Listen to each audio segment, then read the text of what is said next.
Welcome back everyone. Today we're going to be making an almond milk using the Vibe blender. Now the great thing about making your own nut milks at home is that you know exactly what's in it and most importantly, exactly what's not in it. Often you'll find the store-bought versions and the ones that you get at your local cafe contain lots of nasty things like preservatives and emulsifiers. This has none of that.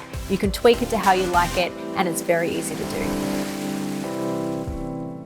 It's always a good idea to activate your nuts before you get into making your nut milk. This helps to make them easier to digest and also easier to blend. It'll rehydrate the nuts and you'll get a really nice creamy texture.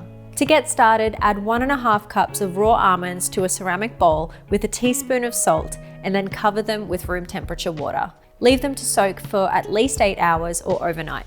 After soaking, drain off the water and give them a really good rinse. Then you can add them straight to the blender jug along with 2 cups of cold water. Blend on nut mode for 60 seconds or until the nuts turn into a creamy paste. We're going to make a slightly sweet version of almond milk today by adding 1 teaspoon of vanilla and 2 tablespoons of maple syrup. You could also use raw honey.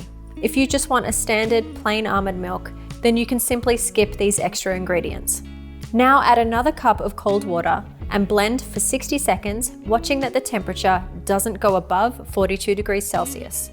The almonds will now be super thick and creamy, and at this stage you can add 1 final cup of water and stir it with a spatula to incorporate. For a smooth milk, pass the blended nuts through a nut bag to remove the pulp.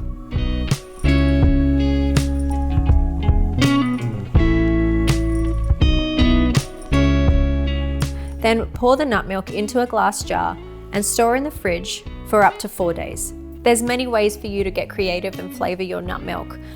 For a caramel version, you could blend in 2 to 4 medjool dates and a pinch of salt. For a chocolate version, you could blend in 2 to 3 tablespoons of cacao powder. And for a cinnamon version, simply add 1 teaspoon of ground cinnamon.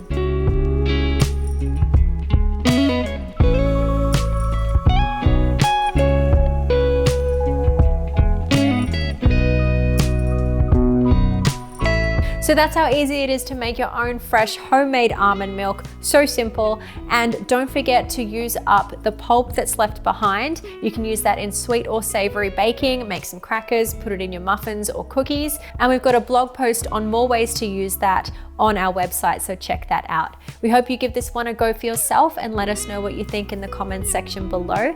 If you haven't already, then hit subscribe to see more of our Luvele Life recipes to come. If you enjoyed this one today, then give it a like for us and we'll be back very soon with another great recipe.